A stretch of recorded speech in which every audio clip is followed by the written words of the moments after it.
you're an older grappler, coming back after time off, or stepping into your first competition in years, there's this moment right before it all starts.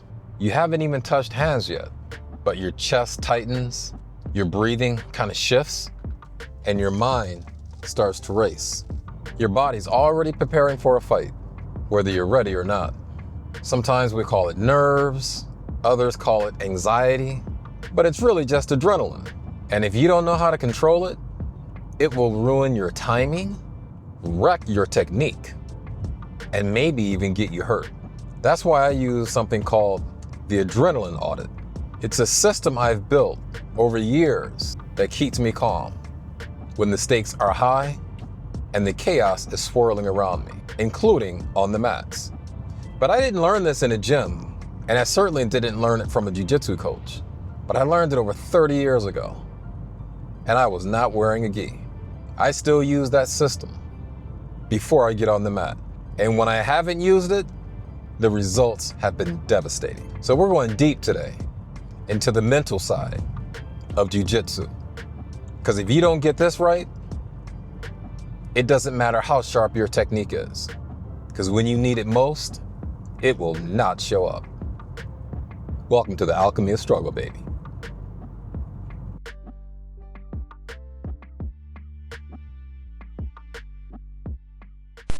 So what is this adrenaline audit? It's really a way of shifting the mind away from danger and fear and more into readiness.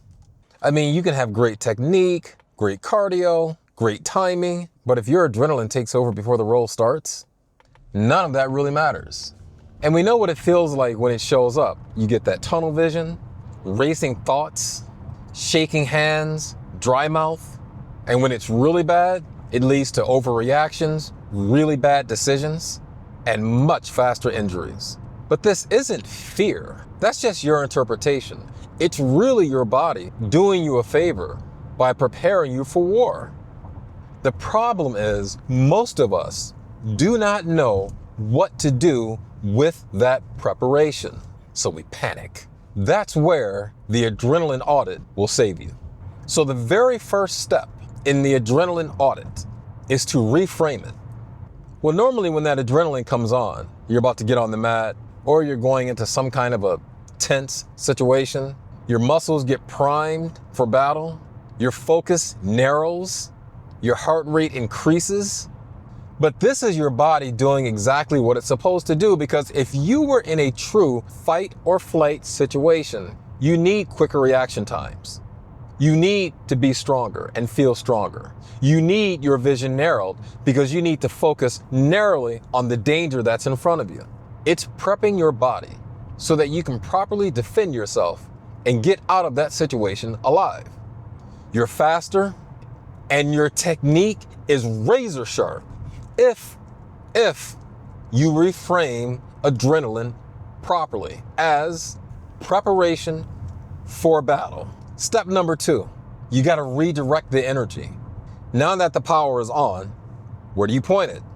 Do what I do. Visualize it expanding into your limbs, into your fingers for that first grip, into your leg muscles, into your back muscles to make you stronger, to give you stronger base and more difficult to move. See it in your mind's eye.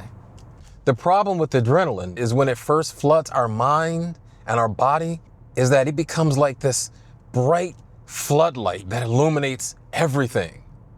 But when you channel it properly, you take it from being a floodlight to being a laser beam, focused purely on the situation at hand.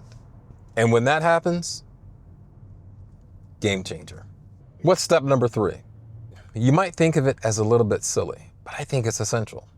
Because most people, they fight their body when this comes on. You know what I do instead? Step number 3. I thank my body for preparing me for this situation. And when I have tried to suppress it instead of embracing it, it has never ended well for me. But I said, this is something I learned a long time ago. And I talked about this in detail in one of those previous videos. So what I'm going to share with you now is the portion of that video. So sit back and relax, because it's story time. Back when I was in the Marine Corps, It was Desert Storm. Actually, it was Desert Shield, because before it was Desert Storm, it was Desert Shield. The thing that scared me the most were the briefings we received on mustard gas. The descriptions of what this thing does to the body just kind of eats the person alive and slowly, and it's like this really painful, agonizing thing. We were all pretty nervous going to this place. And so one night, we got our first air raid siren. Man, I was terrified. I don't think I have ever been so afraid before in my life, ever. I literally started hyperventilating because I'm thinking, holy crap, we're about to get hit with mustard gas. I panicked, man. And I'm trying to get my gas mask on, man. Like I can't get it on.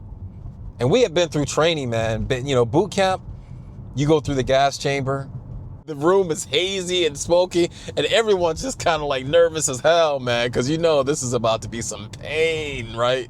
So you remove the mask and you think, man, I'm just gonna hold my breath. And this is what everyone did. Everyone just tried to hold their breath for as long as possible. And that first inhale of that gas, man, that is one of the absolute worst experiences of my life.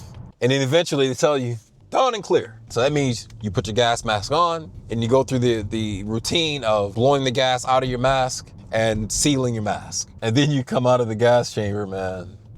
You rip the mask off and you're coughing and you can't breathe. You got this horrible itching in your chest and snot going everywhere. It was horrible, man. It was horrible. But the purpose was to teach us how to protect ourselves in that situation. The point is, I knew very well how to use a gas mask, how to apply it properly, and how to clear it. So now I am sitting on that cot in Saudi Arabia. That damn air raid siren is going off. I have forgotten all of my training. And then finally, I said, dude, if you don't get your together, you are going to die. And it's going to be miserable. You've gone through this training, you know exactly how to do this. Don and clear this fucking mask. And at that moment, autopilot. I put the mask on, I did the dawn and clear routine, and then I sat on my cot, waiting for the all clear. A few minutes later, the all clear came. The moral of the story is, you're prepared. You have the training. And if you don't redirect that adrenaline, it will destroy you. All of a sudden, your sharp technique is sloppy. You forget what to do because you're just focused on the fear and the anxiety. And you forgot that you've prepared for this. You've been training Jiu Jitsu for a year, 2 years, 3 years, 5 years, 7 years, 10 years, whatever the number. You've been working on this presentation for weeks. You prepared for this test for weeks. You know the material. If it wasn't a high stress situation, you would blow right through the presentation. You would blow right through the technique. But because we allowed the adrenaline and the anxiety to get a grip around our neck like a damn rear naked choke, we forget everything in the moment. That's what happened to me in Desert Shield that day. I decided in that moment to redirect all of that anxiety and all of that adrenaline into my technique that I knew upside down and backwards. Once I broke out of that, man, I was so focused. It was like laser focus. Boom, boom, boom, boom, boom. And I was fully protected within a few seconds. That adrenaline rush, that anxiety is your friend. That thing is riding shotgun with you. Give it the due respect that it deserves. You know, I told that story early when I first started the channel, but those videos are less polished and they're a lot longer. And so I figured people haven't really been watching that stuff. So I thought, you know what? It's time to pull some of that stuff out of the archives and resurface it. Because I think it's a great example of how to harness the power of adrenaline and anxiety and use it to your advantage instead of allowing it to put you in a state of mental paralysis. So that's the adrenaline audit. Practice it when you don't need it, so that when you do need it, it's automatic. And if you have similar stories, share them. I'd love to hear them. So as usual, I want to thank the subscribers. You guys are amazing. Reading and responding to your comments is really one of the highlights of my day. There are other people out there who need to get this message and need to know that there's a place for them here. So let's help them find it. Like, share, subscribe. Keep up the good fight and stay safe on those mats. Peace.